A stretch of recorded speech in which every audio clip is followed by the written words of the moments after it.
Stay ballsy. Don't take any shit from anyone.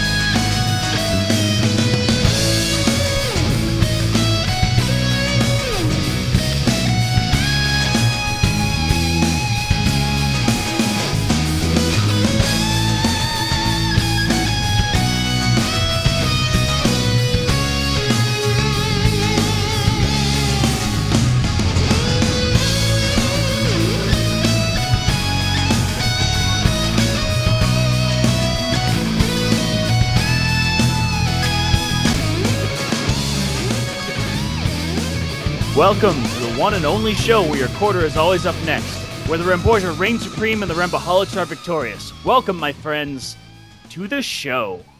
I'm OJ, and here is the man of the hour, the man of all hours, John Rambo. Hi. Well done, sir. Excellent intro. Thank you. Thank you very much. That's why you're in charge of the intros now.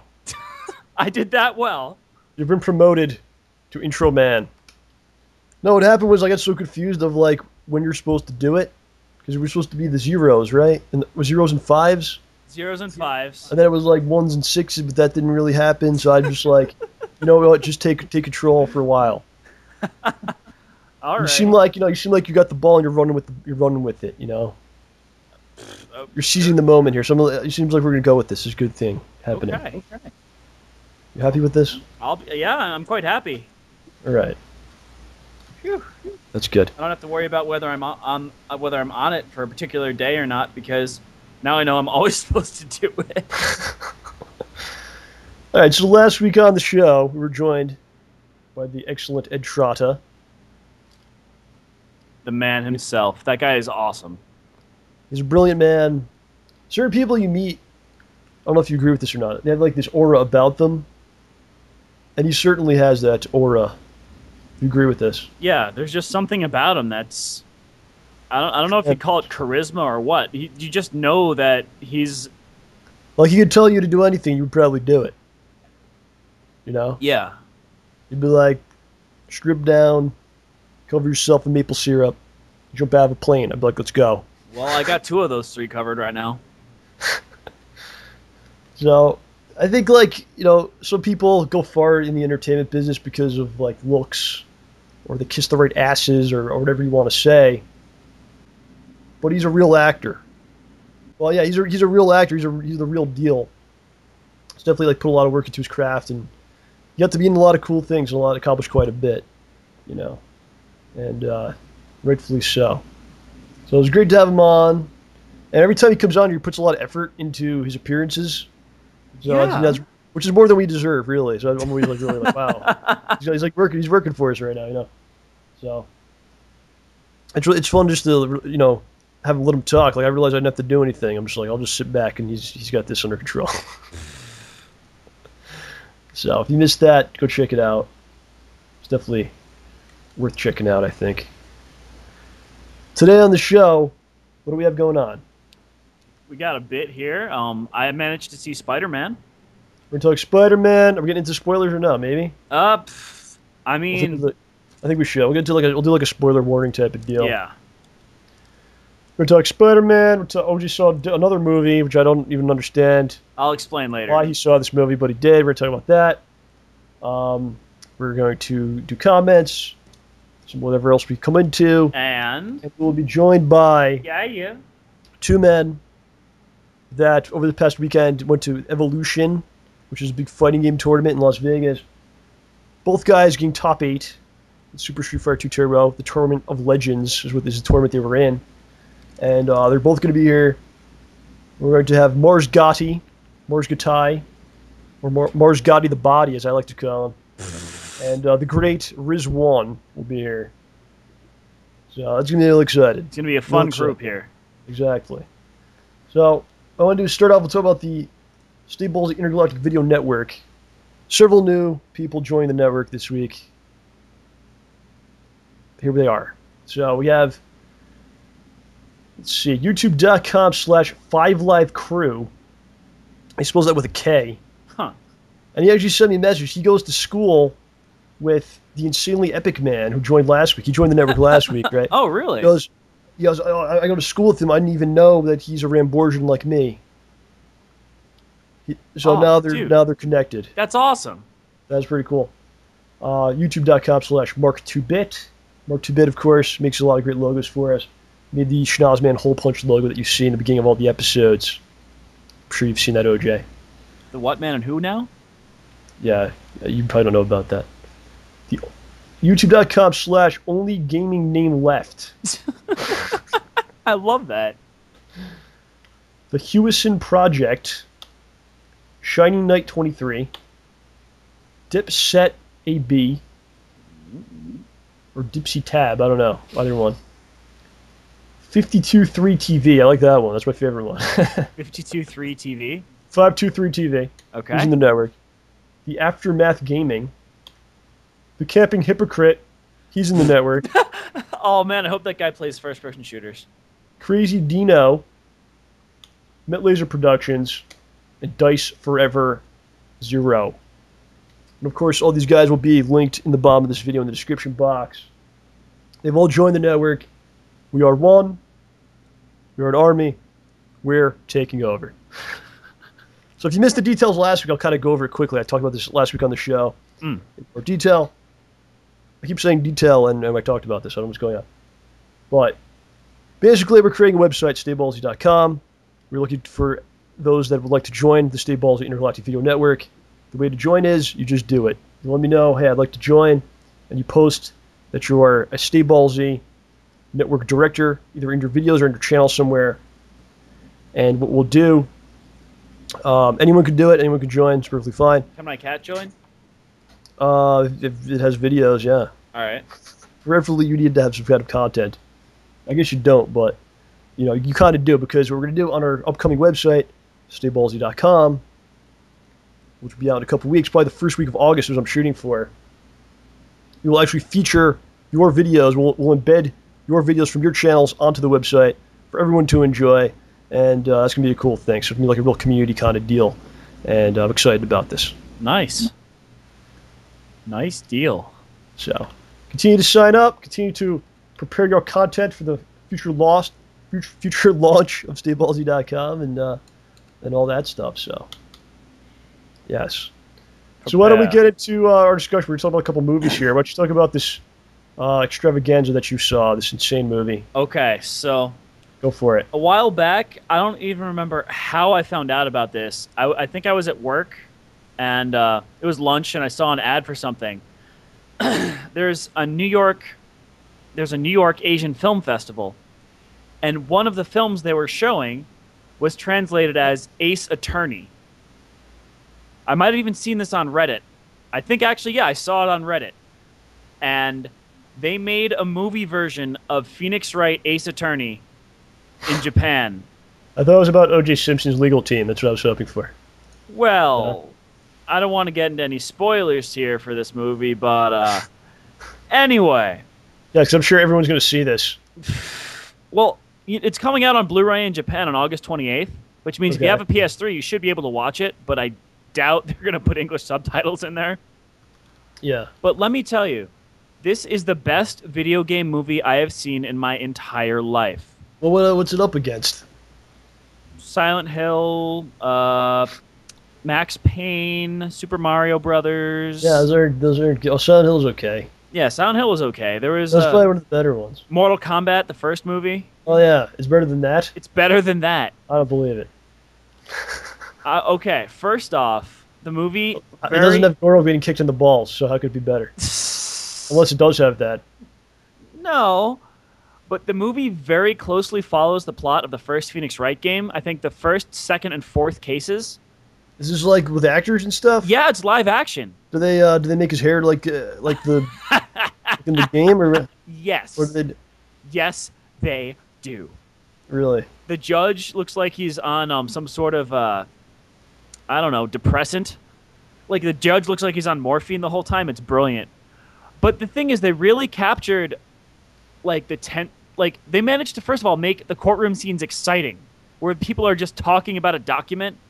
But the thing that really got me about this is in the games, you can choose the wrong dialogue, like in the court, and pick out the wrong stuff and ask stupid questions. Mm-hmm. And Phoenix does this too.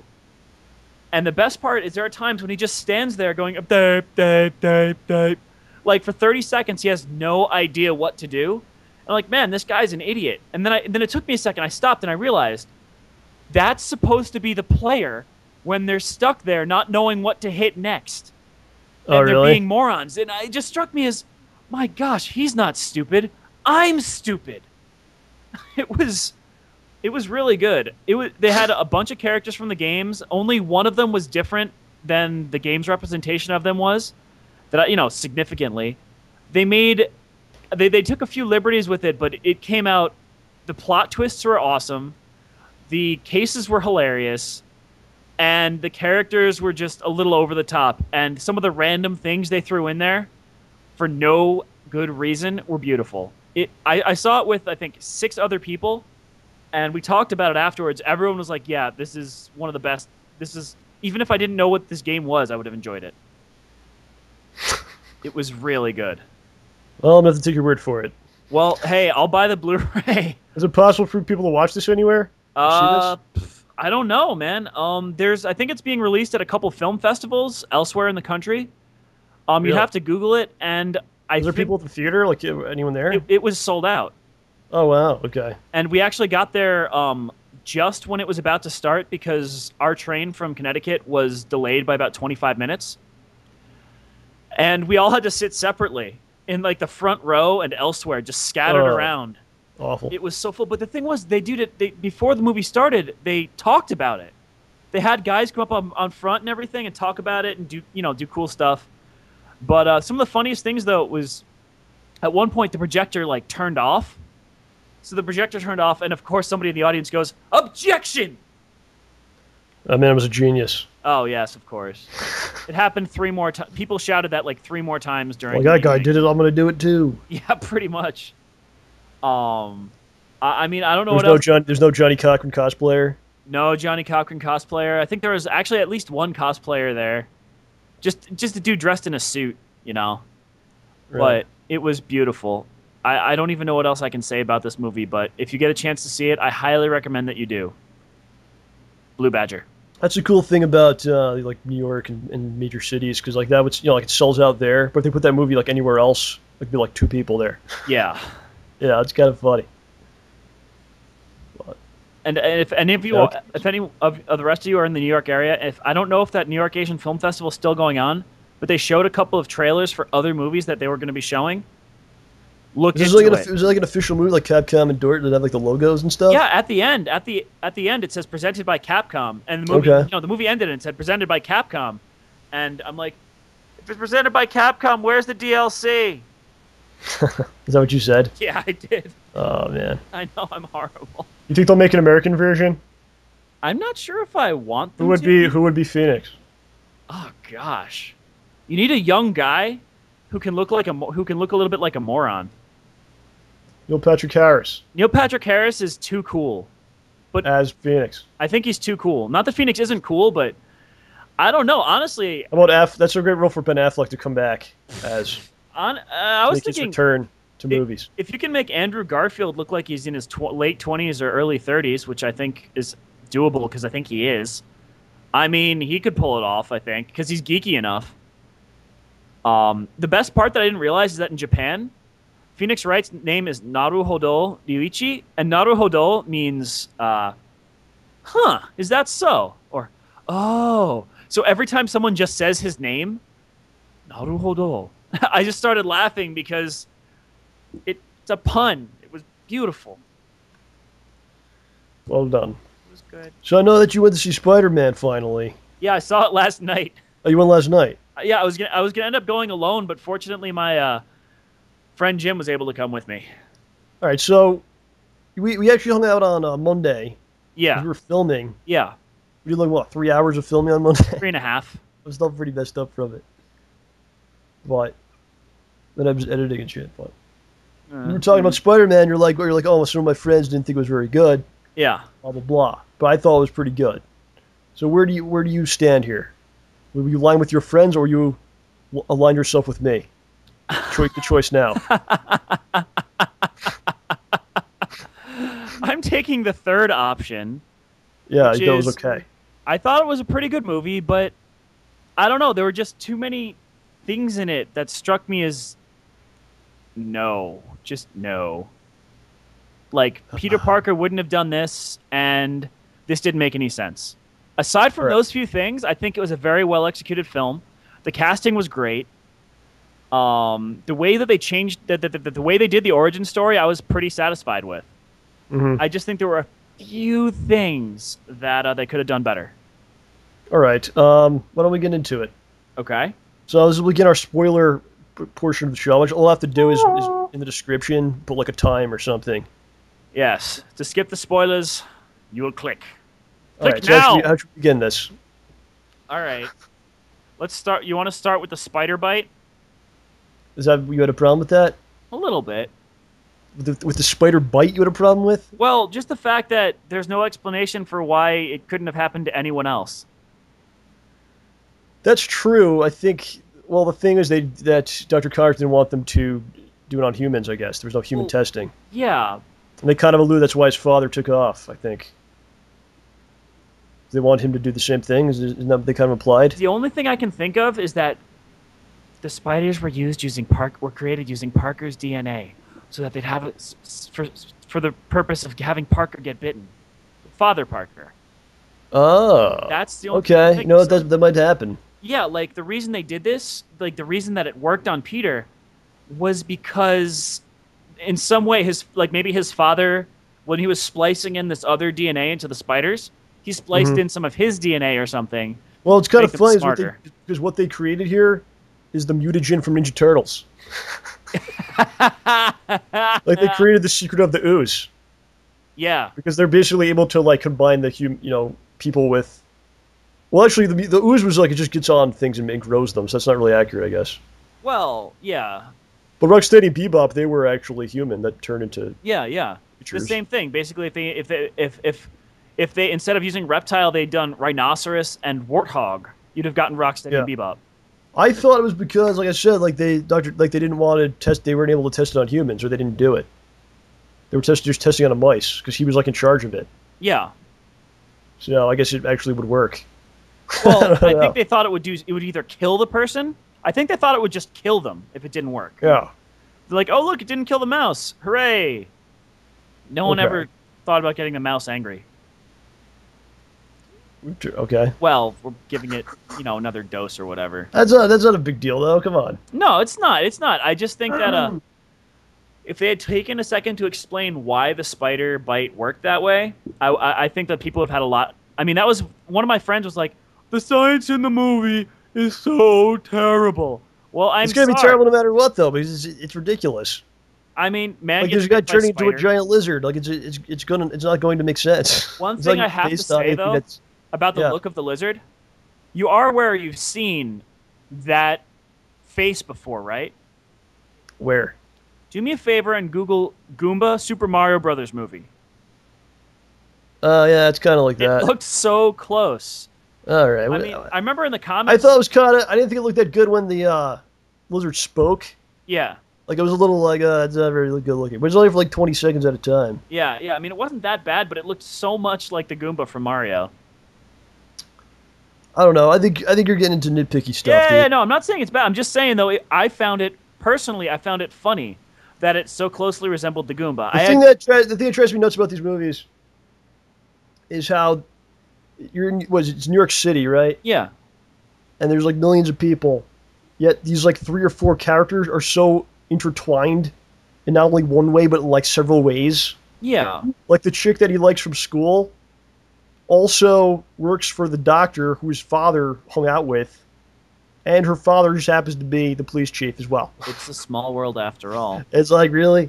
But it kind of has to be done that way because you're doing a movie. If it's like a series, it's going to go on for like years, like a TV series, then you could do it where there's different characters and you introduce characters. Yeah, but to wrap this up in 2 hours, like that's what you kind of have to do. Well, so I don't go nuts about this stuff. Yeah, though. And the thing that I really liked about this one compared to the original or the 2002 one or whatever, 2003. I don't even know what it was.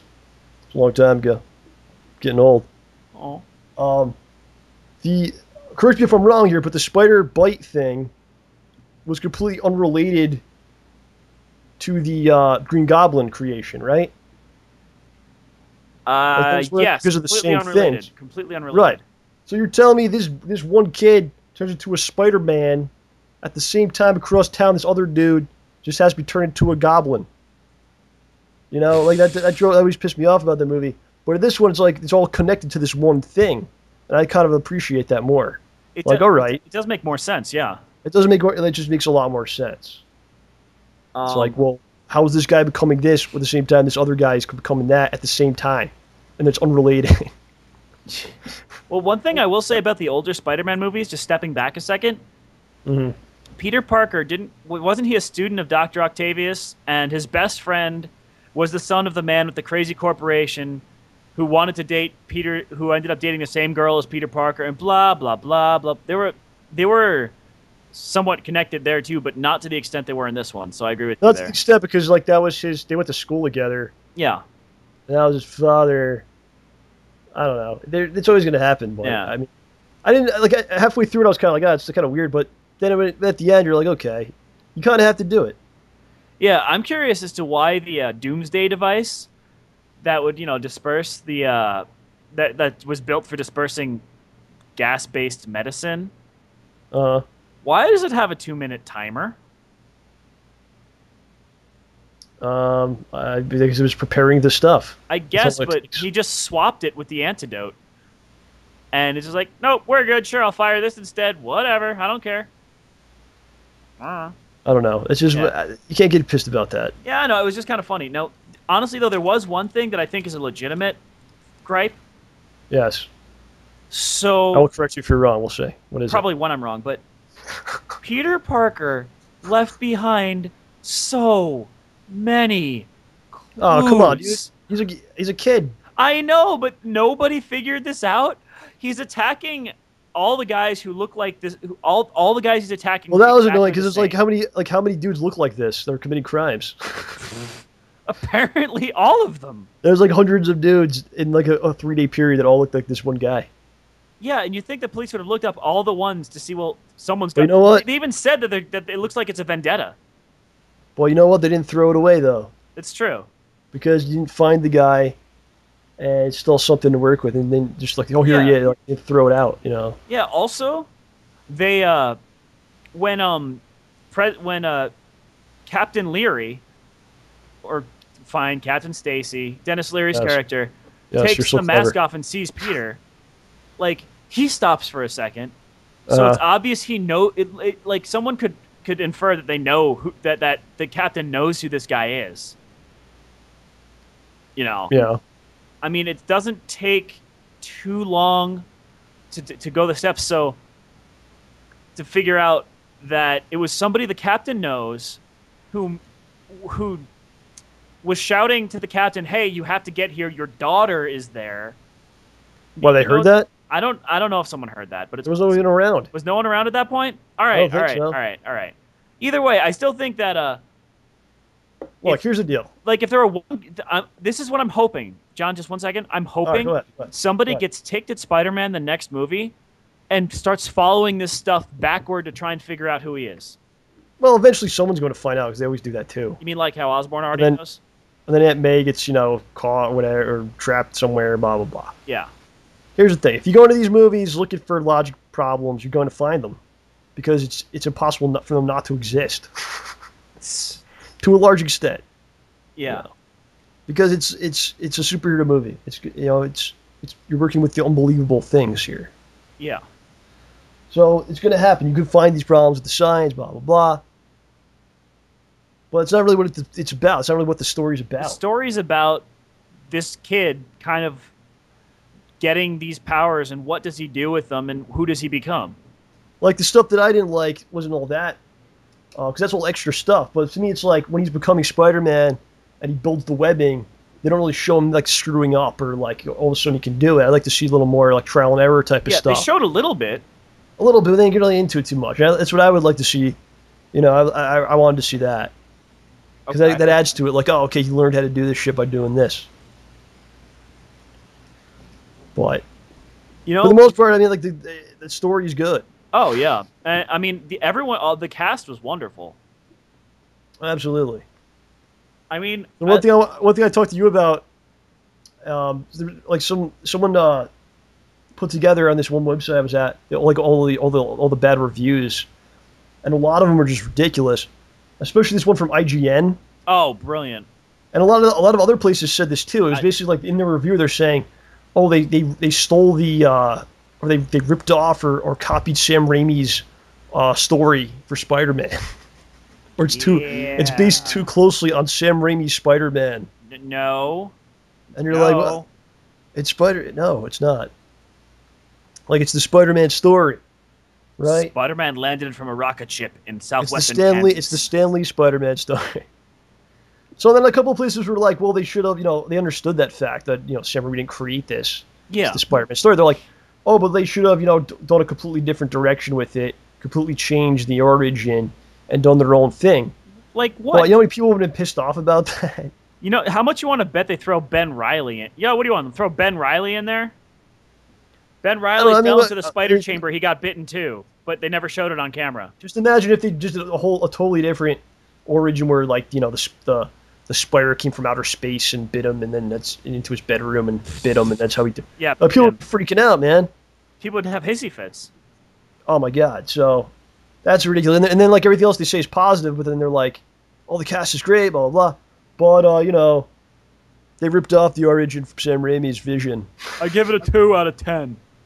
And it's like, what are you talking about? I gotta say one thing about the movie I love, just this one stupid little detail that I thought was really cool.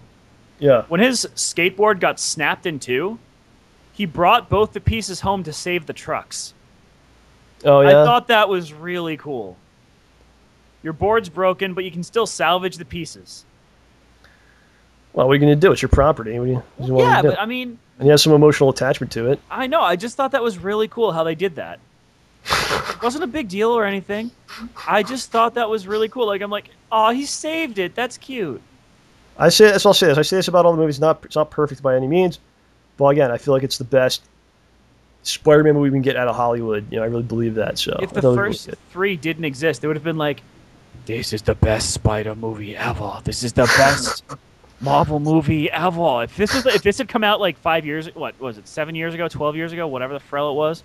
Mm-hmm. If this was the first one to come out, they would have been lauding us left and right. It's put together in a way that you love the characters, right? I mean, it's like I would watch any sequel now. Yeah, definitely.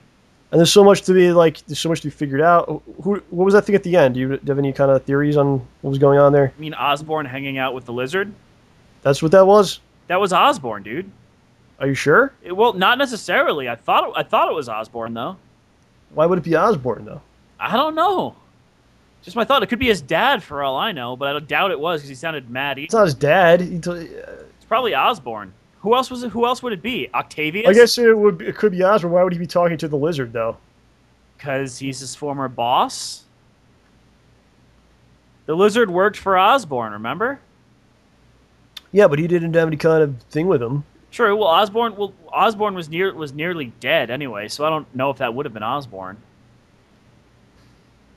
How much you want to bet, dude? If they throw Green Goblin into this, instead of splicing in, like lizard DNA, they splice in more human DNA, but from a healthy person, and he just goes crazy. I don't know what to say. Osborn's got a genetic disorder. This guy's trying to cleanse it. Bam. They're not going to do it, though, because it's just... It seems to me that people that really are more into the comics really like this movie more than the previous ones. And it seems like people that just want to get upset that there's another Spider-Man don't want to like it. They're not going to like it just because they don't want to. It seems like there's a little bit of that going on. But again, it's not a perfect movie. No, yeah. I don't think any of the comic book movies have been perfect. I think we're getting closer to it's almost seems to me like they have more trust in the source material now than they used to. Yeah, I agree with you. Because I think like 10 years ago they were like, no, this will never work. This is for nerds. We have to change it and make it, Hollywood-ish. And That's what happened then. But I think now they're like, oh, these characters can make millions of dollars for us. Let's try to do so that's real close to the source material. We have Avengers, very close. Yeah, and then we don't need to write anything new. This was much closer than I think any other Spider-Man. So, like, imagine if they do Venom with this idea. It's gonna be cool, man. Well, when they showed the Daily Bugle, I was looking to see if they had a photo credit listed. And like I said, like last week we talked about it, like it's 2.5 hours. They didn't rush into like, oh, he's working for the Bugle now. No. And he's doing this. He's in effing high school. And like Uncle Ben dies like what, an hour and a half into it? Maybe? Yeah, you got Uncle Ben for a while. So you set him up really nice, and then they could take him out, so it means more. And he's not just like shouting out, responsibility, and you have, Yeah. catchphrases. He's more of like an actual character. Like he's actually, you feel like he's not just saying talking points. He's trying to teach Peter a lesson about life. Right. And not just one lesson, a lot. Yeah. And I like how they did that in that part of the story with Uncle Ben's death. Mm-hmm. Because it's not the same old thing, and I like the throwback to the whole old wrestling thing in there. But the fact that they didn't, recycle everything, they went, it was a little bit different. I thought that was cool. Yeah, I mean, like again, I feel like it was more steeped in reality because, like, why is this kid gonna join like a wrestling thing, and they're gonna let him fight this guy, and like what, like doesn't make sense, it did then, but or when it was written, I think maybe it was more realistic because they would have like these tough man competitions back then, I guess maybe like 50 years ago, but it's not really something that goes on. Well, then they had the thing where he sees the lucha mask, and that's where you get the idea. So they kind of had a nod to it. Yeah, that's what I thought was really cool. So, I don't know. Anything else you want to say about Spider-Man? Honestly, I think that, like, if this guy just gypped you out of your milk because he wouldn't let you take a penny from the Take-A-Penny, and you saw this guy rob him, and the guy was being snide to you, and, then the robber's like, yo, man, here's your milk. I mean, Peter acted like... I think that, like, a dude... Well, that character's going to be someone. That character's going to be someone. What, the shopkeep? The thief. It's possible. Yeah, because they set him up like he's trying to find him, and he's got this tattoo. He's probably going to get some kind of powers or something, and he'll fight the guy, and he'll notice the tattoo, and he's like, oh, it's the guy, it's going to happen. Yeah, whoever it's going to be. Well, it's not going to be Sandman. That scene wasn't perfect either, but look, it is what it is, man. Yeah, I mean, honestly... I would have liked to None of these things like ruin it. None of them take away from the overall idea of the storyline. Yeah, I mean, the overall idea is good. Like, what the movie is trying to get across to the viewer is good. The story they're telling is good. I mean, the details you gotta gloss over a bit, but the story, the core of it, is good. Yes. Looks like our special guests are ready. We'll now take a quick break and then come back and do a whole interview deal. Are you ready there? I am ready. Are you sure? You were a little quiet there for a second. My brain was preparing itself for the epic interviews that will follow. All right, let's do it. All right, let's now welcome to the show two men that this past weekend dominated EVO 2012, the Super Street Fighter 2 Turbo event in Las Vegas, making it into the top 8 in the Tournament of Legends. Two men that truly are legends, and two men that I truly love. Ladies and gentlemen, welcome Mars Gattai and Riz0ne. What's up? What's going on, guys? How's it going, guys? all good. Mars, how are you? Still trying to recover from this weekend. Still recovering. You guys just got home, basically, right?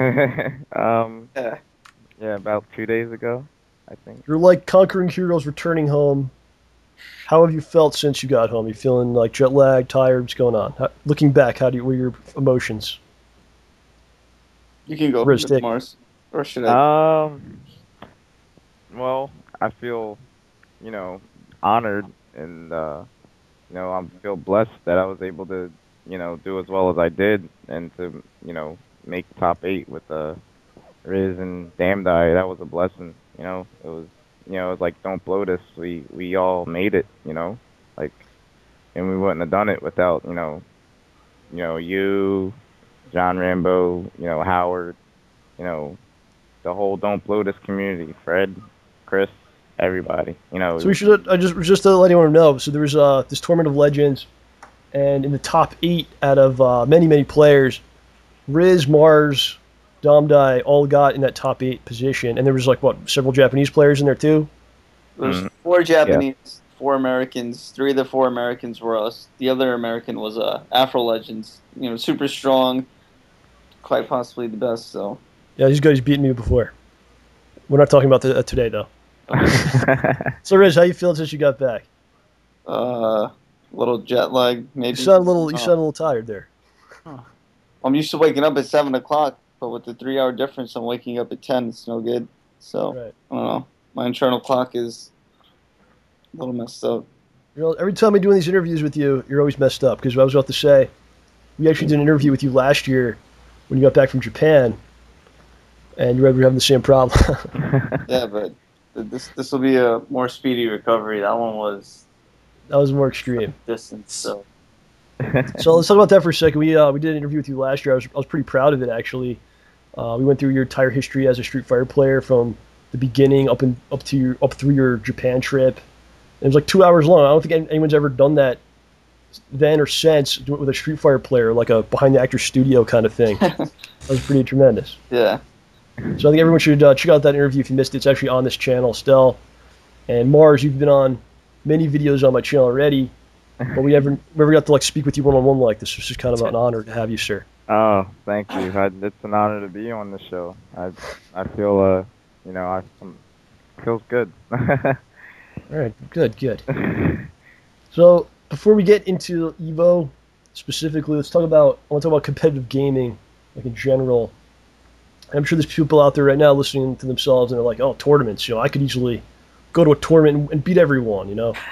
But it takes a lot of, tremendous amount of work and time and dedication into perfecting what you do. So, how would you describe the journey it's been that got you from when you started to this point now? Riz, why don't you start off? What do you put into this to get where what did you put into it? Well, all right. First you start somewhere. So I guess first you pick up the game and you do your research, and then you decide how far you really want to go. So when you're a kid, it starts off being a local thing. You just want to be the best in your area, best in your group of friends, and then if you choose you want to go bigger, that's what you do. So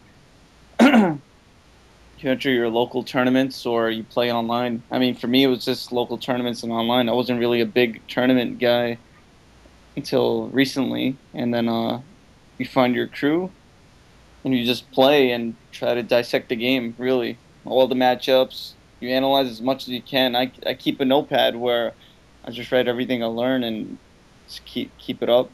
That's it. You challenge yourself. Just try to get better. But for tournament preparation, a lot more goes into it. It's I guess, I don't know, it gets pretty deep, but you kind of just have to will yourself not to make the same mistakes over and over. So you have to fight the urge to not make these mistakes that are so easy to do, and you're so tempted, especially when you're at a life deficit and you need to make something happen. You have to keep your cool. And I think that's something that comes with experience and really just fighting your bad habits, telling yourself, I can't do this. I have to pick the smarter decision. Even if you lose that round, at least you didn't lose by making a fool of yourself. You really thought about all of your moves and you picked the best choice. So I think It's interesting you say that because a lot of times it's not always about just knowing a lot of things. It's also being able to handle all the pressure and things like that too. It's like two sides to it almost. Do you agree with that? Yeah, I mean, you see a lot of commentators and they know what they're talking about. They can commentate the match, but once they get put in a situation, they can't follow through because it takes, like, you can talk the talk, but it takes more to walk the walk. You know what I mean? Right. So Awesome. I think. What about you, Mars? What have you done to get to this level? What are some of the things you've done? Training wise. Well, I started playing, I guess, just for shits and giggles. Well, just for giggles, I guess. Around '07, I guess. Around then, I would play on Calera because I was originally playing Third Strike because Third Strike was emulated, and I figured, oh, it'd be good to play other people, and then Super Turbo was there, and I play that too. But then I heard they were making Street Fighter HD Remix, and I was like, oh well, maybe I should try to get really good at that. And after about a year playing that and playing on GTPO, I went to I guess NEC 2010, which was my first tournament, and I guess from there that's when everything started. And then how it really started is when you guys invited me to come up to CT, which was like a blessing to play with you guys. It's always is. So ever since then I just been leveling up, and I got to thank you guys, because if it wasn't for you guys, I wouldn't even be in this position right now, So both you guys use characters that are not considered to be top tier characters. You got Mars, of course, the greatest guy of all time outside of Japan, and America's best dick, Riz0ne, of course. What? So do you feel? What do you mean, dictator? What do you think I was saying, OJ? Come on, man. So do you feel that it was harder for you to get to this this point of being a top player compared to other people that maybe pick a top tier? Take a Riz. I don't think so. I think at high level play you have to put in work with your characters, so it doesn't really matter who you play. But yeah, in the higher level, even if you use a cheap character, that character can still get lamed out by another character with a counter pick. But then again, counter picking shouldn't really work in high level play unless it's super high level and everyone's mastered every character, but that's rare. Character specialists tend to do better, so it's not really it doesn't matter if you play a cheap character or not. Any match should be winnable, and like Mars, he took out 2 or 3 gals this weekend, the past weekend. He took out Dhalsim, with Gal, and that's a really bad fight. It's just he happened to make better decisions at the time. So, right. But yeah, you have to even if you're a Dhalsim player, if you're fighting Gal and you're fighting Mars' Gal, it's not going to be an easy 10-0 match. You have to put in the work. So against Mars, no, it's a war. That's what people. I think you're just speaking the truth. People don't. A lot of these, like you said, a lot of these commentators are people that think they're experts on just the numbers of it, the math, and this character's much better. When you get in that situation, there's so many other factors that come into play, and like I think anyone could win, like you said. Yeah, you look at the grand finals, and it was a Honda player and a Claw player, the best Honda in the world versus the best Claw in the world, and Honda's not very high on the tier list. Claw is pretty high, and these polar opposites are matching each other 50-50. It just shows you that in high-level play, it doesn't matter who you play, it's how much you put into the character. And these guys mastered their characters, so they can overcome any bad fight. Mars, what about you? Do you feel like you had to work harder compared to other people because of your lower-tier character? Absolutely. Me and Riz use very hard characters, and I can say the same about Riz. Like Riz, Dictator versus Ryu is like very hard for Dictator because projectiles and anything Dictator does, like Ryu can like counter, it seems. But Riz like killed it this weekend, and he like beat like 3 Ryus. It was just crazy, amazing. I just think that if you take the time and effort and just put in the time with that one character, then anything's possible. And even if you're down, or even if you're like 0-2, it's not over yet. You still got time. And for me, it's like the biggest thing is I had to realize, I had to learn how to lose before I could win. And like whenever I lost, I'd beat myself up, most of the time, or I'd say, oh, I'm not that good, and well, I still think that, but I had to. Some things don't change. Yeah, I guess so. It's funny. I spoke with Mars on the phone. I guess you were still in Vegas, right? When I talked to you. Yeah.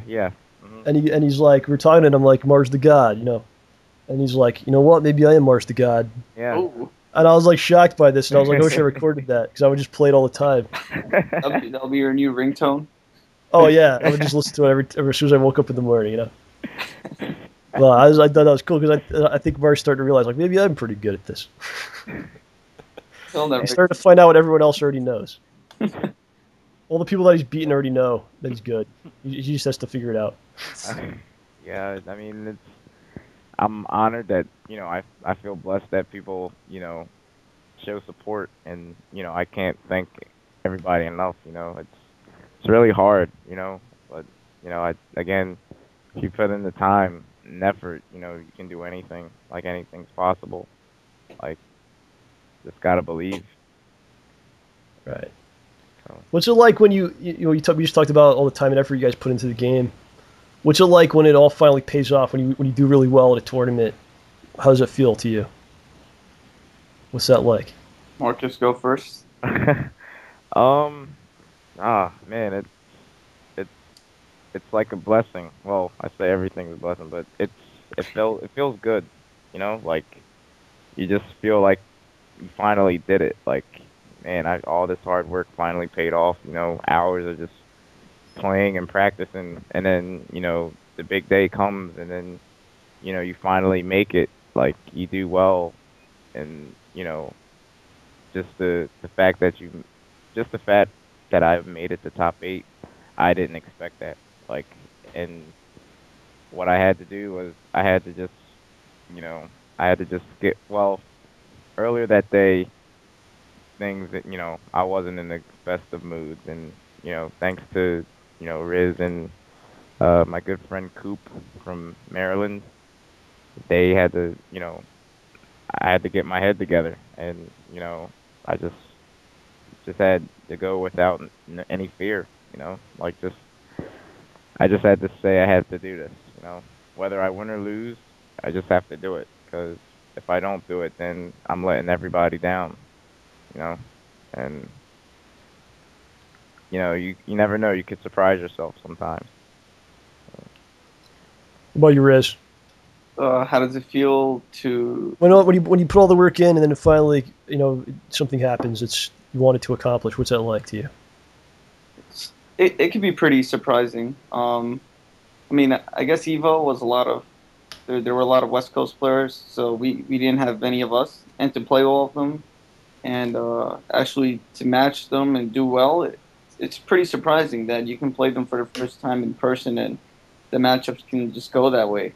You'll really surprise yourself with how far you've come without knowing. When you get used to playing the same people, like I only train against Damdai Mars and Tecmo for the most part, Mike Edge, and then you play other guys and you use your tricks and your matchup knowledge, and it works. It's an interesting feeling. Feels like you accomplished something in the game. Like, you really went deep and you got through someone's psyche in the matchup. It's a good feeling.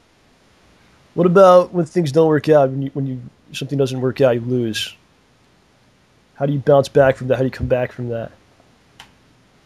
Let me think. If something doesn't work.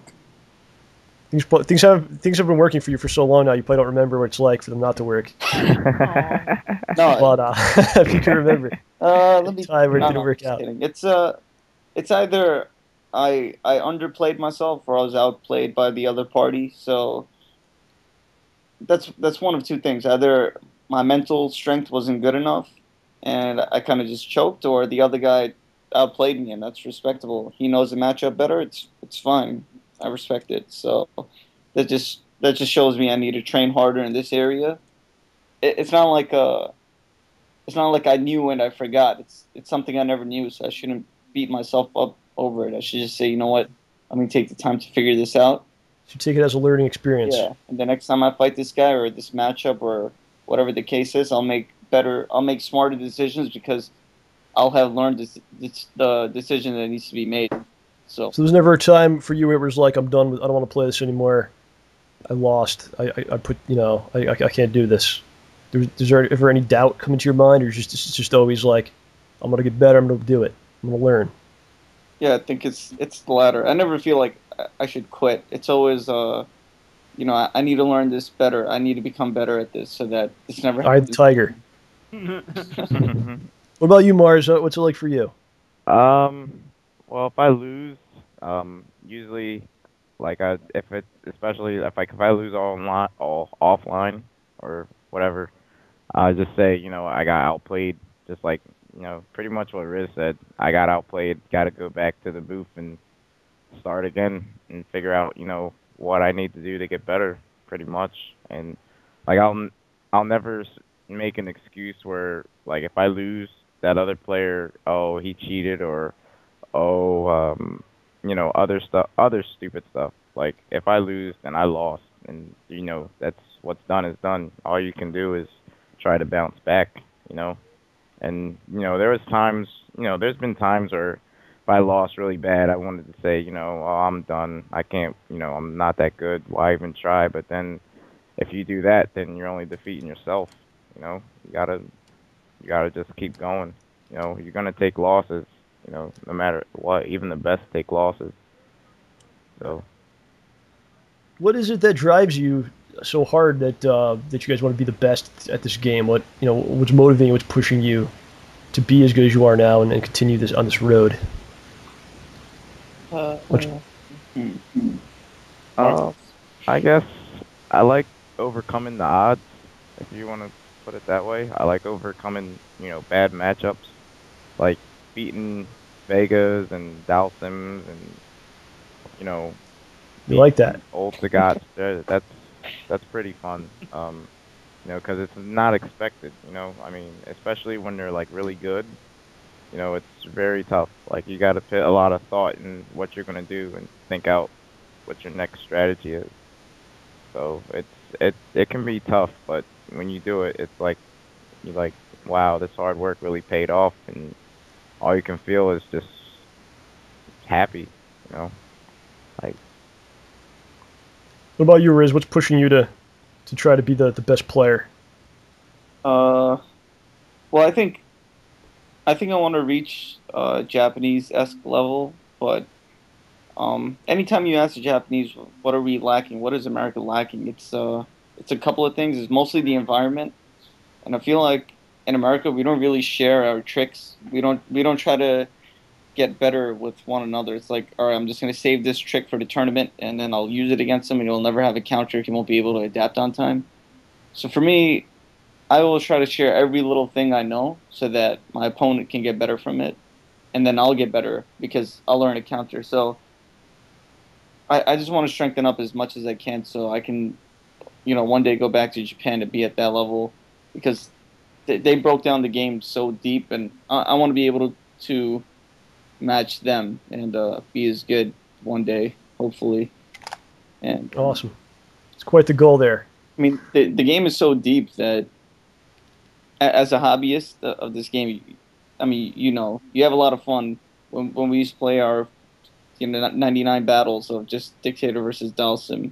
Yes. Discover all these new Incredible. things. I told you that like last time I talked, we did this interview. Like that was like the most fun I ever had with the game, and it wasn't a tournament. It wasn't for any kind of prize or anything. But we were just learning and getting deep into stuff and figuring things out. That was like really the fun of it for me. Yeah, that I feel like that really pushes me to want to know more. When I figure something out, I'm like, I need to know more. It's you just get obsessed with it. I need to learn more. I need to find a counter for this and a counter for that until there's nothing more to learn. But that never happens. There's always something else. So Right. It kind of just pushes itself. So you guys talk about the game. You speak of the game with so much respect and with so much love, in your voices for this game. What is it about the game that turns you on so much? Why don't you take it, Mars? That's, I don't know, the essence. It's just so balanced. Like, I don't know how to describe it. It's like, I don't know. It's just such a good game. Just playing, I met a lot of friends, playing Super Turbo. Like, you guys, I would consider you guys like close, like best friends. And, it's great to just meet different styles, like, and just play different, like a variety, like different types of players.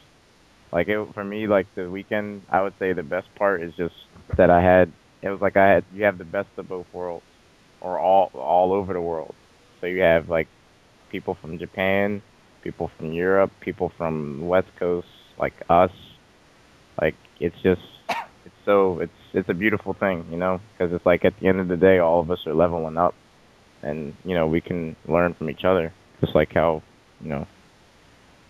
that's how I see it. What do you like about the game, Riz? It's a simple game. It's simple, but like it's a 6-button game. Everyone has these simple moves. Gal has 2 moves. Dictator has like 4 or whatever, and you can do so much with that. Like no matter which character you choose, there's so much room for creativity and coming up with something so incredible that a spectator who plays another character who has no idea how your character works can watch it and say, you know what, that was an intelligent move on his part. That was brilliant, and I like that. I like that you can do so much with the game that offers so little. I mean, not that it offers little, but it doesn't have like backdashing and canceling and super arts. It has the one super, but no EX moves. It's the perfect balance for what a game needs, and it's just so fast paced. You don't really have so much time to think. Everything just has to flow out. So that's what I like about it. One of the things I admire about you guys is that you approach the game from a real pure standpoint. And what I mean by that is you guys aren't the type of people that, post on forums all day to try to get your name out there. You're not one of these modern players that tries to become like a celebrity through Street Fighter, get sponsors and try to make money off the game. Like you seem to just want to play and experience the competition. Why is this? Why you like that? I would say just, it's just fun playing. For me, it's fun playing like different. Again, it's the different variety. Like if I'm just sitting home, playing, by myself all the time, then that's fun, but it's not fun. You gotta. I like, it's good to meet new people and just, maybe if there's a bad matchup that you have, or there's a bad matchup that they have, you can help them or they can help you. It's like we're all learning from each other. It's like you learn new things every day, and ST is pretty much exactly like that. Just every day there's something new. What about you, Riz? You don't even like post anywhere, right? You just play the game. You don't get involved in any kind of political stuff or anything like that. Why is this?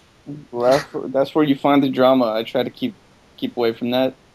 But I will, if I do post, it'll just be like I would have Fred post something on his blog if I discover something, and I think I'll talk to him about it through email, no ho ho, and he'll put it on his blog, which is not retired, but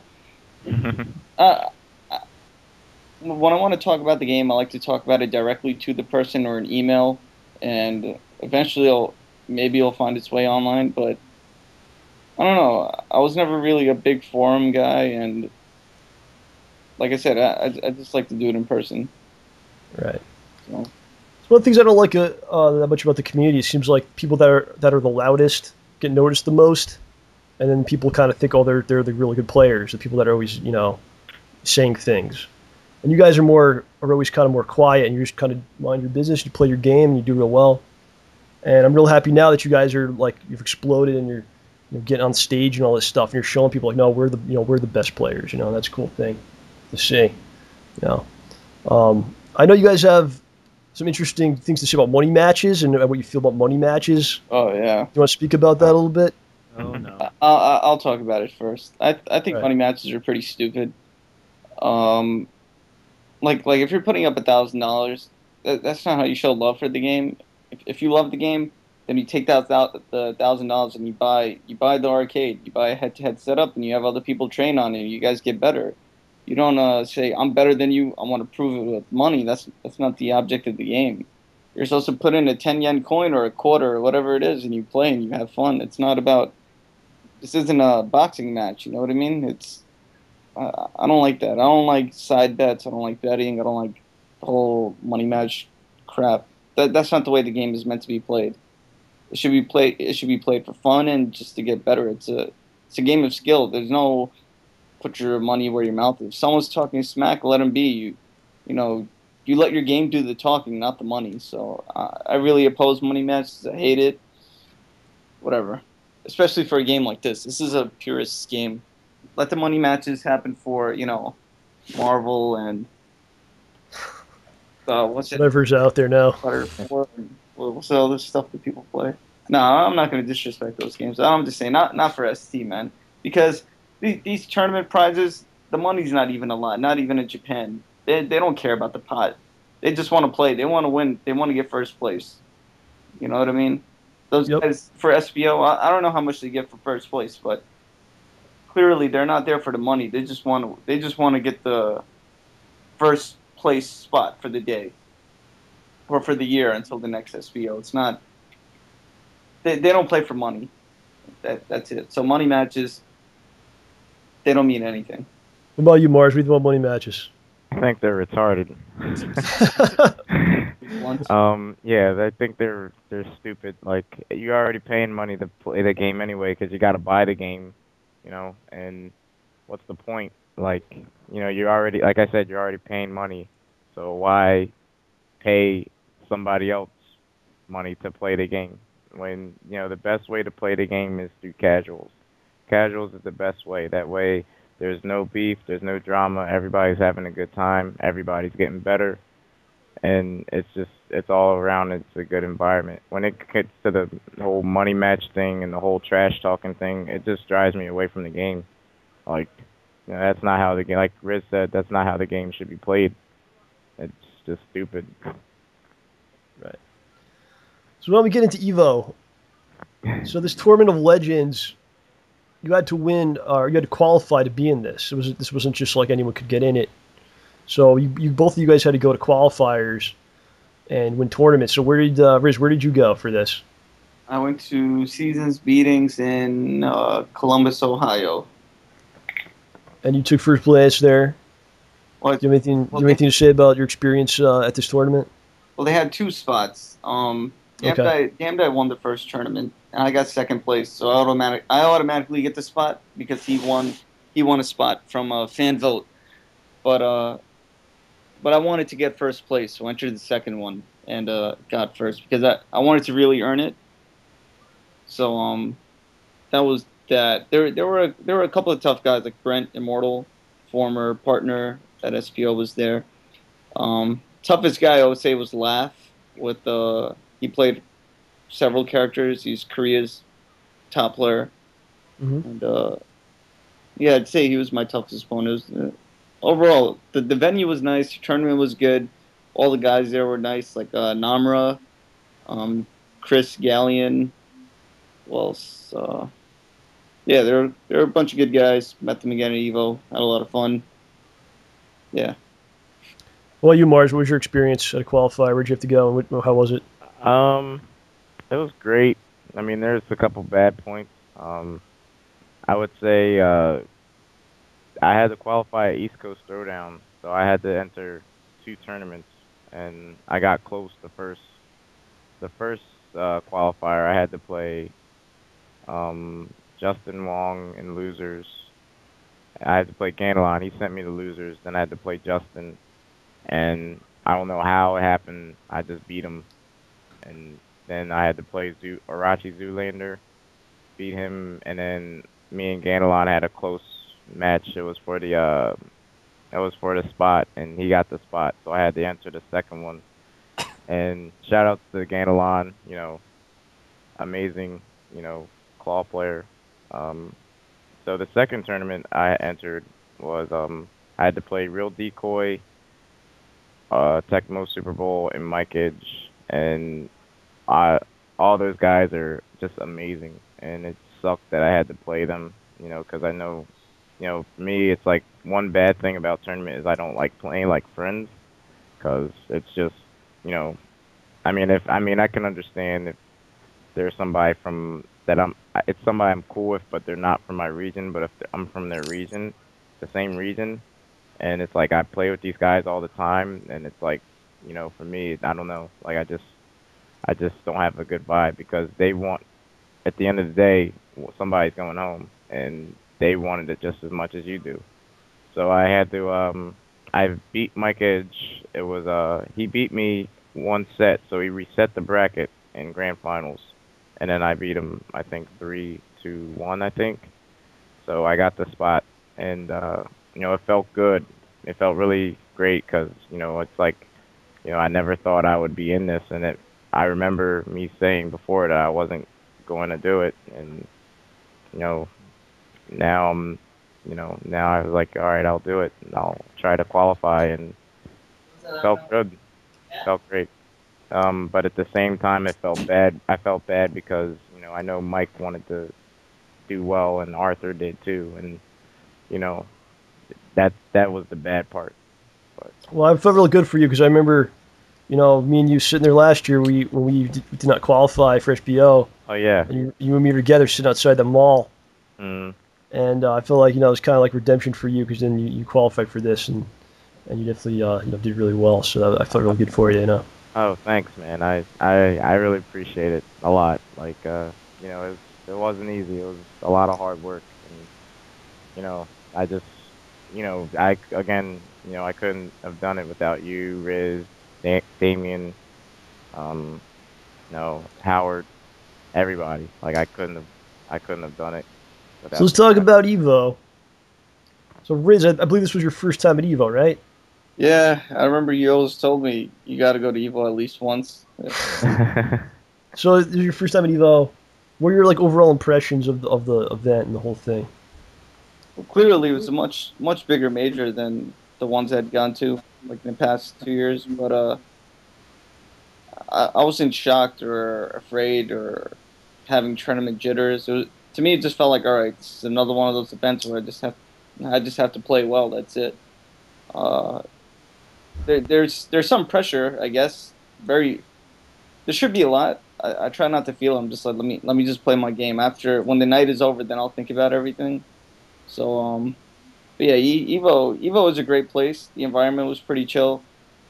I would definitely go again. Although I think Vegas is just a faceplate for a city. It's just a regular city, and they cover it with this shiny. Well, you're from New York, dude. There's no city like that. So Did you go to the New York casino? Then you see how Vegas is just trying to be elsewhere. And no, it just feels weird. It feels like, you know, you lift the street, like you can just literally peel off the street. It's nothing but dirt from there, like the desert. They just took one part of the desert in Nevada and covered it with this linoleum. And Wow. the whole place just feels like You're just killing Vegas right now. But Well, yeah, you're gonna realize there's no place like New York, really. I mean, you know, Tokyo's pretty close, I thought, but there's really no place like it. You know, yeah, I love Japan, Tokyo. you kind of got spoiled with the place you live in. I suppose. That's just how it is, man. So, Mars, I'm sorry, you've been to Evo several times. Yeah, this was my second time going. Oh, second time. Okay, so how did this compare to like previous experiences at Evo? Oh, better. This was better. I didn't. Last time I went was good, but I guess tournament-wise, I didn't do too great. Like HDR, I just made it out of pools, but I lost to Hugo 101 who used Barog, and I didn't know who he was at the time. So it was like when I played him, it was like, oh shoot, like this guy's like destroying me, like bad. And then you know, I just made it to semis, and then I had to play Damned Eye, and Damned Eye beat me, so I was out. And you know, this year was sort of like, you know, I was nervous, you know, because there was a lot of killers that, you know, I was very scared of. Like pretty much everybody in the tournament I was scared of, and you know, I just had to play 100%. You know, I couldn't, you know, afford any slip-ups. Like I had to do what it took to win. You know, even if I lost, I had to just get my head together and just, you know, come back, find a way. So what was your mindset going into this thing? Did you feel like you could do really well? You said you weren't nervous. I think both of you guys said you weren't nervous, but did you think you would get as far as you did? I would say no. I wasn't expecting it. I thought I would probably go maybe 1-2, maybe at first, but I was motivated to try to do well because my mom, she actually she right before went to work, she sat down and she told me she wanted me to go to Evo. So that was like that sort of was an inspiration for me because and I wanted to do well for her. I didn't want to do bad. So it was a huge burden that no matter what, I just have to do well and try my best. If I don't do well, then then that's it. Then there's nothing I can do. I just got outplayed and that's it. But I don't know. I guess miracles happen these days. So. What about you, Riz? Where was your head at when you were at Evo going in there? Did you think you could do what you did? Honestly, I felt that that it was winnable for anyone, really. Everyone there had the talent, and depending on the bracket, it can go anywhere. And so I felt that I had the mindset and the skill to make it very far or even win, just like anybody else, because we put in the time and effort into the game. We should be able to win. I was hoping to do better. I didn't know what to expect, but what I did truly feel was I can do great.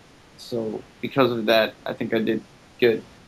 I mean, really, that's all it is. If you have the skill and the mind, you should be able to get to grand finals or win. If they were to redo the tournament now, like tomorrow, with the same guys there, the outcome would be different because it's about how you perform in the moment. So, just carry the same mentality that yes, it's doable. I can make it that far. So then that's just what I kept in mind. So Riz, why don't you take me through the tournament a little bit? I actually don't really know like who you played and who'd you play and what were some of the matches like and just overall like experiences and things that happened there. All right, my first match was against Digital Infamy. He's a Ryu player from the West Coast. He plays at Super Arcade. He's a tough guy. He's one of the up and coming players. You see him a lot in videos. Seen him online before. I took the match pretty convincingly. I won the first two. Then he went to Boxer. I took that. So I was feeling good about myself. It was good. It was a good start for the tournament. And then I was told my next fight was John Choi. So I was like, damn it, already, the Tournament of Legends, and I got to fight America's legend. It was pretty unexpected. I didn't really think that they would set me up with him. So, I went there thinking, all right, I can win. I just got to keep my cool. So, and I also figured I might have had an edge because he didn't know who I was. A lot of people didn't know who I was there. Right, it goes back to my point earlier about forums and stuff. When you're one of the best players in the country, yet a lot of people don't know who you are because you're not one of these people that's like just advertising yourself everywhere. Yeah. So all right, continue. Go ahead. I'm sorry. Well, no, I didn't mean to interrupt. They know who you are now, though. That's the real point I was trying to make. Right? Well, like it's the God. Like John Choi knows who you are now. I don't know. You might have forgotten. You won't forget. No, he was a good guy. Well, I took that barely. It was 3-2, so it wasn't like I got his number. If we played now, I'm sure he'd win. I think he was just he might have been a little surprised because, just a random dictator player to him, and he probably hadn't seen my matches yet. So that was a tough fight. I got through it. He went old Sagat and Ryu, so it's 2 Ryus I had to fight in a row, and it's a match that I really learned in Japan. At our stay there, I was kind of losing to a lot of Ryus, and I had to figure it out how to play it properly. So now I think I got it. Yeah, but even the commentators, I heard they were calling me Riz0ne, like James Chen. Oh wow, that's awful, dude. James Chen goes, "Hey, are you Riz0ne or Riz0ne?" I'm like, Riz1. It's all right. I don't care how you pronounce my name. So, if the commentators can't pronounce my name, then these guys should have been like, "I'm coming for you next." After I wipe the floor with Choi, I'm coming for you. So I figured that kind of gives me an edge. It makes you a bit of a wild card, and I like that. I think that's another reason I don't like to post online. It's good being the unknown, the mysterious wild card that could just come by and, 5-hit combos here or just whatever, just having the knowledge of the game. And That was always like probably the more fun times, and people didn't know who the heck you are. And then once you kind of now that people know you, you kind of a little more pressure on you now. I think that it's like, oh, can he do this again? Kind of thing. yeah, like That's fun when you're like no one knows you. You just go in and take care of business. like Damn Dad tells me that he feels pressured because he's automatically expected to win because of tournament rankings, and I'm like, see, that sucks for me. It doesn't matter if I win or lose. It's tough. I mean, when you get to that point, it's like if you don't come in first, then you lost. Yeah, nobody's gonna care. Or you're awful. The unknown guy. No one cares where he goes, but for the guy that's always winning, he has to keep winning. So, so when I went in that fight, I felt a little more comfortable knowing that, and then also, I had these guys in my corner, so I just felt comfortable. I was like, I'm fighting one of the West Coast guys, so we were split up on a head-to-head, and you have the West Coast guys on one side, East Coast guys on the other. I just felt confident that my team was with me, and that just kept me sharp, and I was able to win the set. And then, so my next fight was Daigo. I'm like, come on, man. What is this?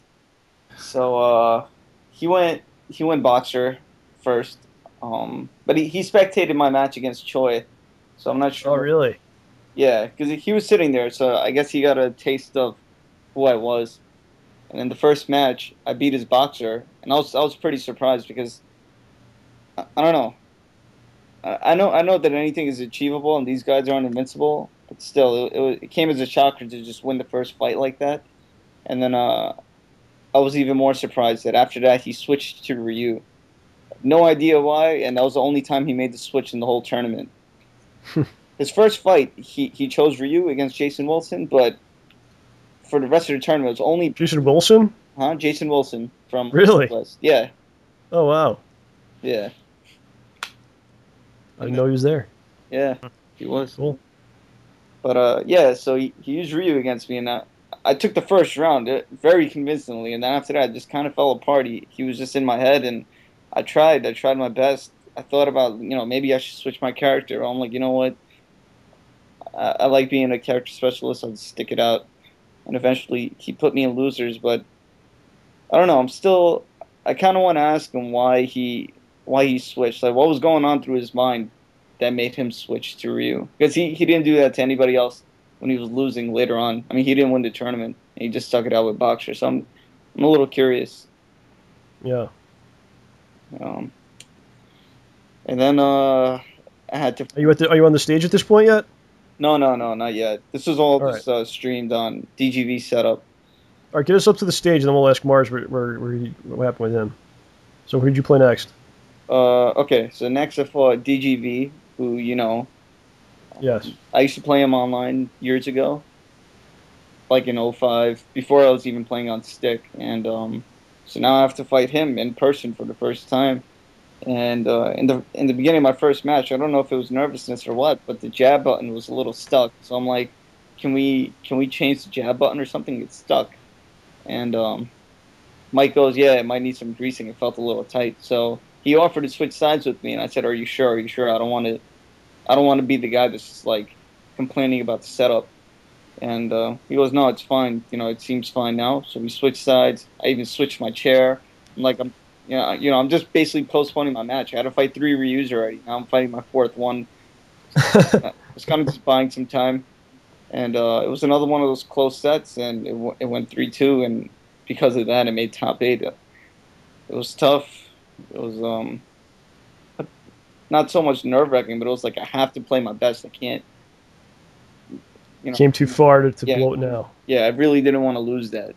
And then you made it to that was the top 8 after that. Yeah. All right, so Mars, why don't you take us through what you played and all that stuff? Well, when Tournament of Legends started, again, I was just not in a good mood. So, but I was just, I had to do it, because, it was, I didn't want to let nobody down. So my first match was against Wolmar, and he beat me 3-0. And I'm just like He plays Dhalsim, which is tough for Guile. Yeah, he uses Dhalsim, and very, very good Dhalsim. He's a great person. I was just beating myself up, just not at losing to him, but just like, man, like, I'm not doing too well. Like, so I gotta just chill out, just get my head together. So what I did was, I was rooming with Mike Edge, and I just snuck up his room. I just went back to the room and just did a quick drill and just tried to cool my head together and just, relax.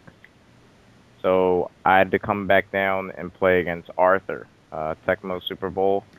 There's a guy that we're friends with. We played all the time. Yeah, that. You're gonna play your friend. That's great. He got a qualifying spot actually at Evo. Yeah. That's him too. That was great to see. It just sucked because it's like, we're both, again, he's a close friend, and it's like first round losers. Like, that's, I guess, I mean, that's how tournaments run. But again, I think for me, that's something I'll never get over. Like, just playing friends in tournaments, I never was a fan of it. So even if I win, I'm still not going to be happy because they're going, they're not in the tournament anymore, or, it just sucks. So then I had to play Laugh, and he picked Dhalsim, and I was thinking he was going to pick Bison or Old Sagat or somebody, and he picks Dhalsim, and I pick Old Guile, which is weird. Like, I don't know why I did it, but it was an accident. All right. Temporary insanity.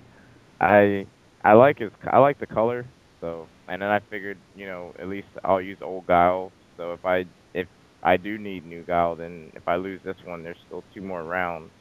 I still got 2 more matches, and I beat him 3-0, which was a shock. Like, I wasn't expecting that. I'm sure he was shocked too.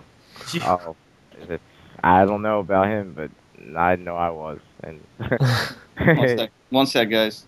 I'll be right. All right, it's fine. You go, Mars. Oh, so after that I had to play NKI, which was crazy because it's like, oh man, NKI, he's like a legend. Like, his Chun is just like dangerous. And seeing as I never played him before, I didn't really know what to expect. Like, if his Chun was the same as, like, Technical Monkeys or Yanis Geminis, or even my boy Cross from Maryland, he uses Chun really well. His main's Ken, and he's like godly with him. But back then KI, I was it was a pretty close set. I would be down. He took the first game, then I took the first game, then he took the first game, then I took the first game. So it was like 2-2. It was like on the final round, like down to the wire, and luckily I pull it out, and we say good games, and it's like afterwards I'm looking for him because I want to say, again, I want to apologize because I know he wanted to do well and he wanted to be in the tournament still, and I just felt bad. But then I had to play Wolmar again, and he's like, I'm sorry. So this is the Dhalsim player that beat you. Yep, beat me 3-0. 3-0. Yep. So I really had to focus. Like, I really had to play my A game. I could not have. So I oh, there's an echo. But Yeah, that's right. Okay, so I play him, and I'm focused. I have my headphones on as always, listening to my music, and I pick Old Guile. He beats me the first game. I pick New Guile. I beat him the second game. Then it's like back and forth, and it's like, again, it's like 2-2. And at this point, it's like final round, anybody can win it. And again, it's another miracle must have happened, and I end up beating Walmart. I mean, there's there's a lot of controversy going on about that, but I don't really want to get into it or whatnot. All right. But it was, once I found out I was in the top 8, I was just like, wow, like I can't believe it, like all this hard. Did you know that if you won, you would go to top 8, or did you just find out after you won? I found that out after I won. Oh, that's great. And then Ken and Ty, DGB told me, congratulations, you made top 8, and it was wow. Because it was like not only was I celebrating with like with like my bro, like the family, like Riz, Arthur, Damdai. I was celebrating with like everybody, like even like people who I just met who I think are amazing, like awesome people, like Chris Gamble, Axel Kelly. Always a pleasure hanging out with him. Too fun. Like everybody, like it was a great experience. So I had like, it was good because I didn't have to play for a while, and I could just clear my head and just chill and just relax, get like food, and just think about like, wow, this just really happened. Like that's crazy. Like, and all respect to Wilmar. He's a great player. Like I have tons of respect for him, and I know he wanted to do well. It's just, it sucks that stuff happens. So, but at the same time, it's good to know that your hard work paid off, and it's special, it's unique. All right, are you back, Riz? Yep, I'm back. All right. So, you both you guys made the top 8. What was it like to realize you're in the top 8, and also like your friend is there with you? What's that like? I guess the group that you play with, it becomes very familial. So it's like your brothers. We made it. It's kind of like we were a team, like SBO again, and it just felt good. Like we moved on together. It wasn't some people left behind. I mean, there was like Arthur and Mike Idge. They didn't make it to top 8, but they were happy to just get the qualifying spot. To them, that was a major accomplishment. And likewise for us, we made it to the top 8, and that was great. That was especially for the 3 of us. I mean, Mars and Damdai really the ones that I practiced most with, and Arthur. Well, like I said, Arthur he was happy to make the spot. So it was like our work that we put in together, our cooperative gameplay really paid off, because we really got to learn these fights and together do well, especially in each other's games, where like I'm in Mars's corner, I'm in Damdai's corner, and they're in mine, and we're just in between rounds to try this or try that or good stuff. The mental support, it really helps. It makes you feel like that it's a team-based game. Your family's there. So did you feel any kind of reaction from people, or there has been any reaction since then where like the East Coast kind of took over the stage in a way? Has there been any kind of like anything going on with this? I don't think so. For me, I don't even like to separate the coast. I wish that it could just be, yes, it's 4 Americans or 4 Japanese that made it in top 8. Right. That the Americans can overcome it and not the Japanese. Let's beat them. Like, I even talked to Afro Legends. I'm like, this whole East Coast West Coast rivalry crap, it's stupid. Yeah. It's especially like with the online play too, because it's not like it was where there was like people that just only could play in their area. Because now you can kind of mess around, even though it's not 100% the same. You can play online and kind of get a feel for what people are doing. So it kind of brings us together in a lot of ways. Yeah, it's much better, obviously, playing in person, and I feel like it should always be America together trying to get better, not this rivalry stuff. Because when we do that, then we just want to be better than the guy that's like over on the other side of the garden. I want to get better than the guy that's like on the other side of the world. So, yeah, I forget what point I was trying to make. Doing some Shakespearean. It was just about you guys all got in together. It was kind of right, yeah, family and togetherness and team. Yeah, that was a good feeling. I felt like we did it together. Had one of us not been there, it would have been like a part of us was missing. So you know, I was very happy that Marcus could win his fights and Damian could win his fights, and you know. Yeah. I felt real happy, man, when I found out about that, because I felt like, you know, the work that all of us put in, and you know, even those that weren't there with you guys, you know, like you said, like that familial thing. Like we all put this work in, and I think the culmination of all of our work was like you guys making it there and doing really well and proving that, you know, we were good. We're good here. Just people that could play, you know. Yeah, I guess I mean, I think generally the East Coast doesn't really get a lot of recognition for Super Turbo, and it's like the West Coast is where it was and where it always will be, like a Bret Hart kind of thing. What best there is, best there was, and best there. So, yeah, I think we kind of came out as a surprise for a lot of players, even if, because it's like when you see someone's matches online, when you see how they've played in other tournaments or whatever, it's much different from when you see them play in person.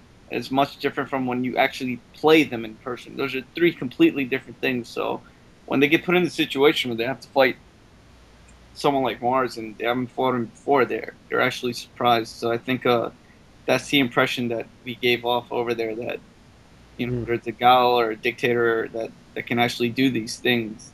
Not just something that you've seen. Even if you've seen it in a video, like I said, it's so much different when you play the person, because it's like when I'm fighting John Choi, I'm like, you know, I've seen this guy in videos and you know, he's so awesome. And you know, when you fight that, and he can actually DP Psycho Crushers, and he can do those kind of things. You're like, damn, it's pretty incredible that that this is possible. Not just in a video of some other guy, but it's possible. It's happening on you, and you have to adjust your own play. So, I think that's how they also felt about us, because that's how I felt about them. Like, you know, they can do these things, and I'm impressed. So that's how I hope they felt about us. Like, wow, you know, they kind of moved up another level, and I'm surprised at how good the East Coast really is.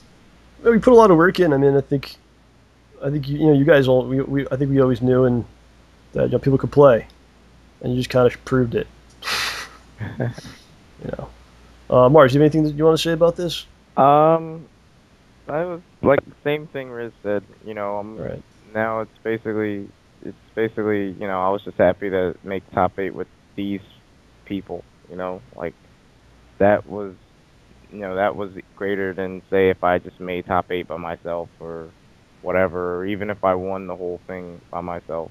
You know, it's more unique when you have a team, and you know, when you have, like, you know, Riz and Damien, you know, they're in your, you know, it's like you three are together, and it's like we worked so hard and practice, and you know, it's like, wow, it really paid off.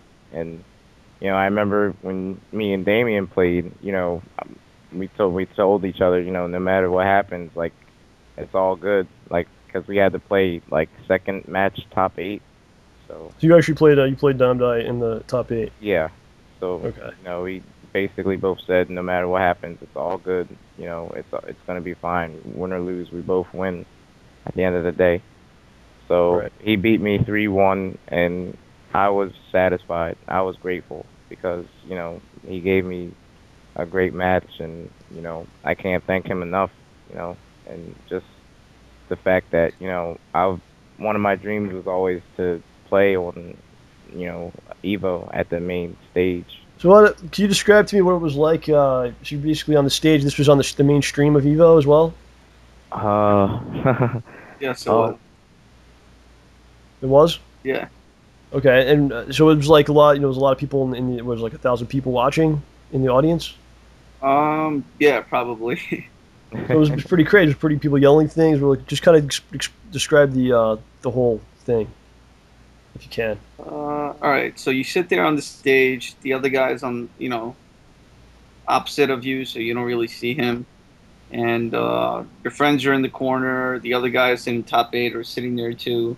Then you have the commentators table and a couple other guys with cameras and whatnot, security, and then, you know, the hundreds or 1,000 people sitting down. When I went up there, I just saw the cab and or whatever the head-to-head setup. I just saw my opponent, and you know, just my friends in the corner. Like, I saw Marcus and Arthur, Mike Ish, Damien. I'm like, all right, I just got to do this. it's nice knowing that the crowd is there, and yeah, it's cool being on the stage. But I just wanted to win. I had a plan that after my match, which I didn't win, I would do the dictator pose, Aw. and then yeah, that's really what. Yeah. Then I would have acknowledged people. I'd be like, "Yep, I'm here, dictator. Yeah, did it." I don't know. I try, like I said, I don't really like I don't let the tension get to me. I just want to play the match. When it's over, then I'll absorb everything. Until then, it's like just focus on the match. Put all your concentration into this and try to win it. Then, Right. Savor it. So who did you play in the top 8? I played Tokido. Ah. Claw. You know how that goes. Yeah, it's no fun. Yeah. I really. You want to say anything else about it beyond that, or it's just Claw? That's it. No, I really felt I should have won. That was my most disappointing loss. We talked earlier in this interview that it's like, sometimes you don't know the matchup and you got outplayed, but that time I just underplayed myself. That was a disappointing loss. I mean, making top 8 is great, but I really, yeah, that match should have won it. It's not like I didn't play good. It's just the wall dive is a 50-50 thing, but for him, he was getting at like 75% consistency. He was getting lucky, and at the same time, I was getting unlucky, and there's nothing you can do about it. It's just what happens in the moment. It really sucks. Right. Mars, anything you want to say about the stage, being on the stage experience? Did you feel nervousness, or what was going through your head? Yeah, I felt nervous, definitely. Just because there was like you're playing in front of like not millions, but like 1,000 people. The millions. The millions. But yeah, it was nerve-wracking. But I just had to go with it. I just had to just toughen up and just do it. And I'm satisfied with my results. Like, even if I didn't make top 8, I told a couple people that if I before my match with Wolmar, I told them if I'm to go now, then so be it. I had a great run, but I'm not gonna give up. I'll go 100%, and luckily I pulled it out. So after my match with Damned Eye, I gave him like a brotherly hug, and crowd was like cheering, and that was something special because I always think that people are like that they'll think weird of me or like I'm like bad or something.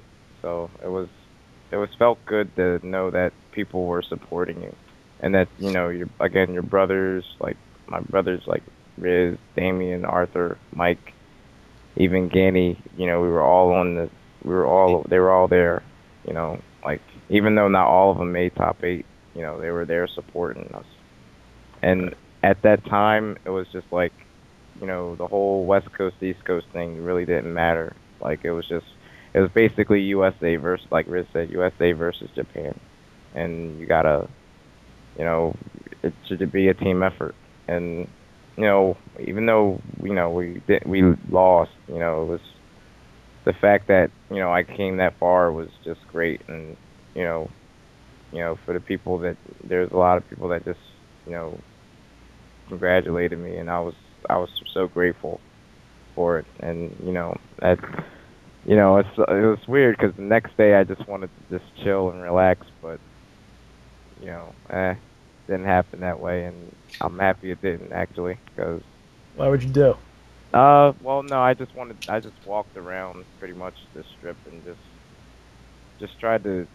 I was still in shock that I even made top 8, especially with these guys, because that was always like a dream.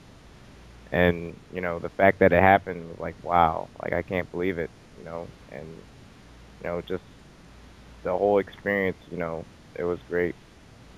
I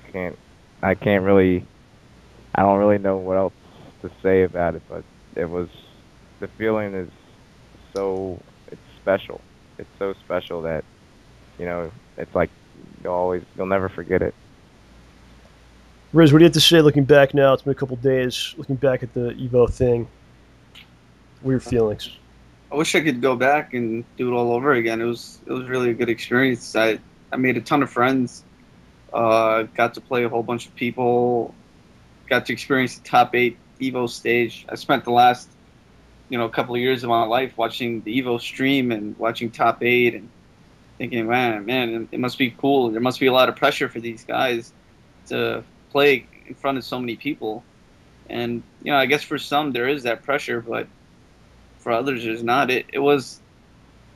I mean, some people like Mike. He's talking to me. He goes, "It was so surreal seeing you guys up there. It's like I can't believe you guys made it." For him, he's getting an adrenaline rush from watching us, and it's like we should be feeling the same or even more for being there and doing that.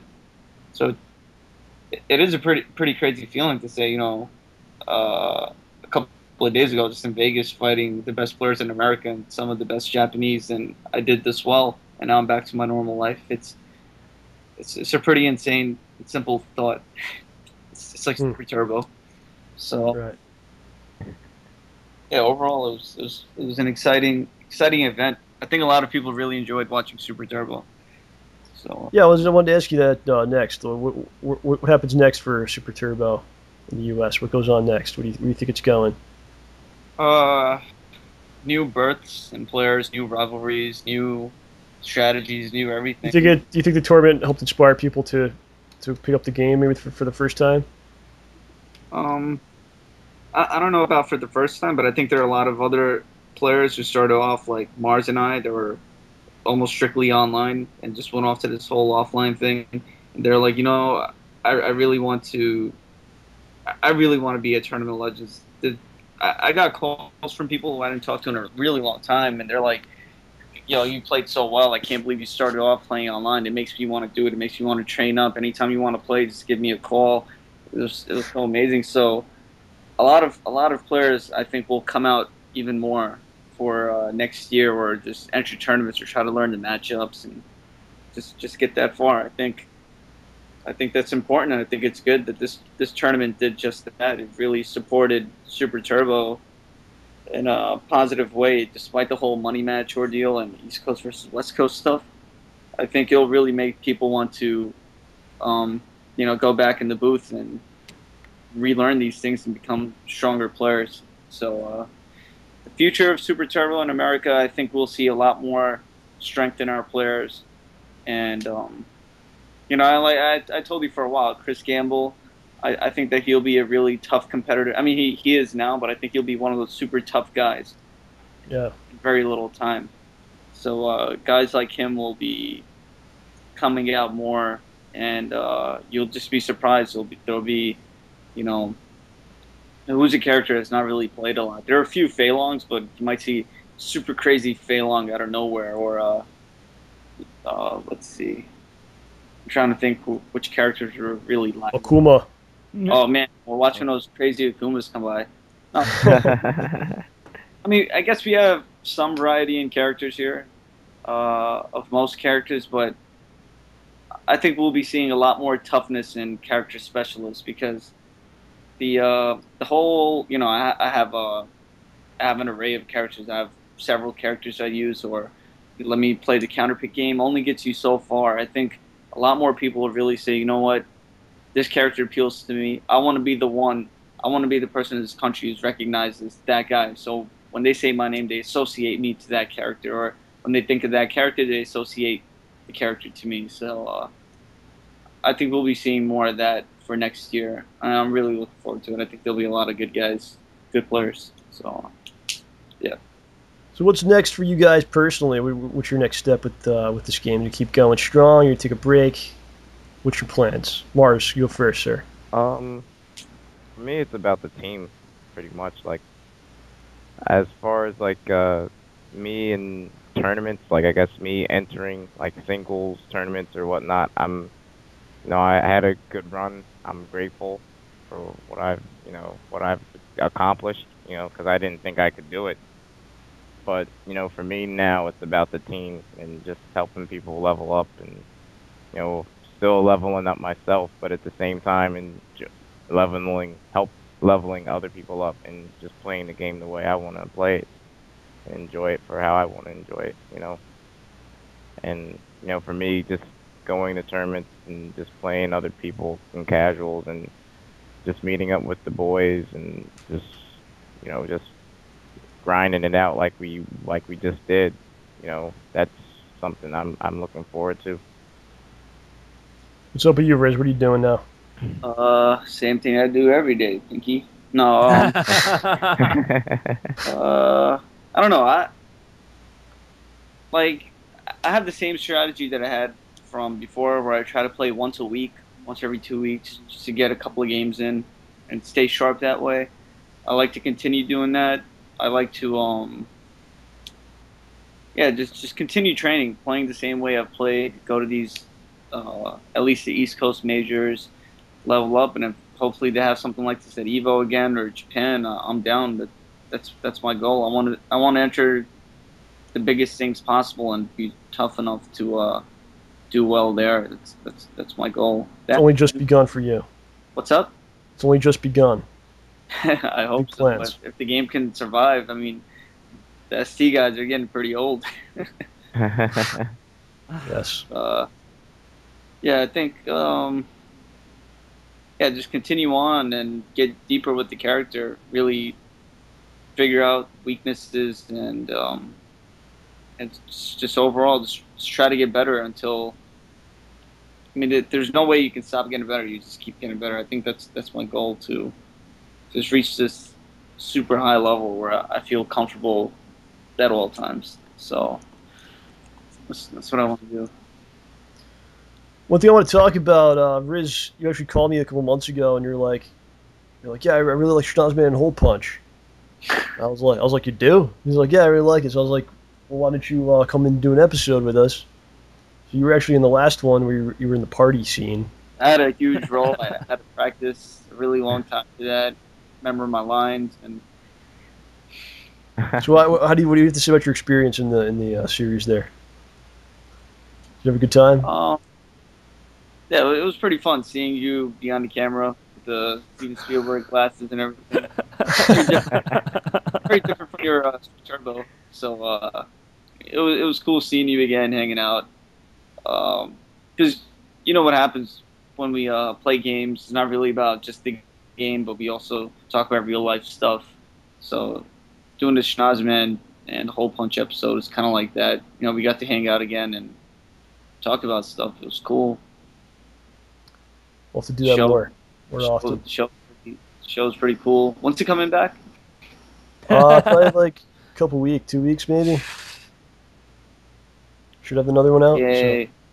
We'll let you know. Okay. So we're going to wrap it up here. I want to give you guys a little time here to kind of give your final word on whatever you want to say. Marks, take it away, man, whatever you want to say. And as we wrap it up here. I want to say thanks, to everybody who, at home, from home, all my friends around the way, all the people I've met, that just show me so much support. I love you guys. I can't thank you enough. Shout out to, the people, who I met at Evo, Chris Gamble. It was good seeing Axel, Kelly, and Zass again. Ultra Combo, he's pretty cool. Wolmar, just a ton of players. Stromo, is too many to name, but, it was an honor for me to play like Mao and Cusamundo. That was awesome. And just to see, your brothers do so well, like Riz and Damien, that was just excellent. That was a great thing. And, I just hope, again, shout outs to B-Ron, the Maryland guys, Cross, Corrosive, those guys are, Prodigy, those guys really, I really look up to those guys. The guys from around Philly, come back, B-Hop,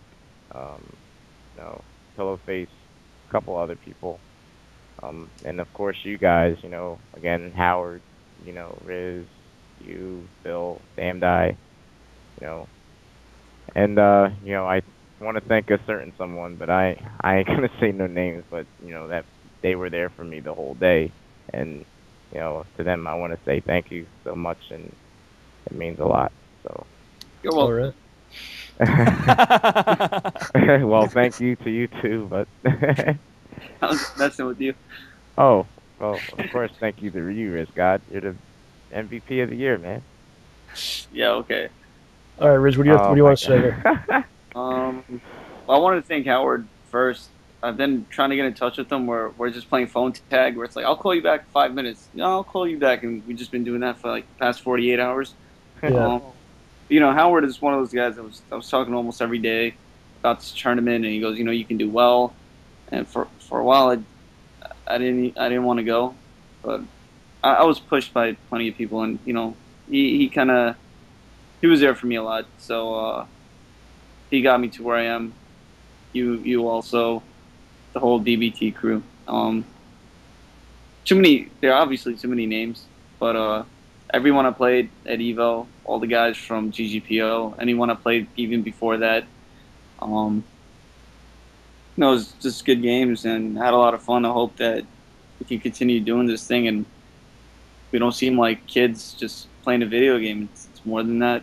We have friendships built on this, and it's just bigger than the game. So I'm happy that we can do that. And I don't know. I just don't know. Just don't know. Maybe we'll find out someday. I think it'll happen. But a special request. Yes. I would like for John Rambo to get back into the scene. I do too. Aww. I don't know if the scene can handle me. Nah, I agree. I think You guys just want to beat me up. Back. We need you back. You guys just want to beat me down. That's what it's all about. Never that. Like, oh, he got out too easily. We have to give him his beating first. No way. Well, let's say you're this, legendary.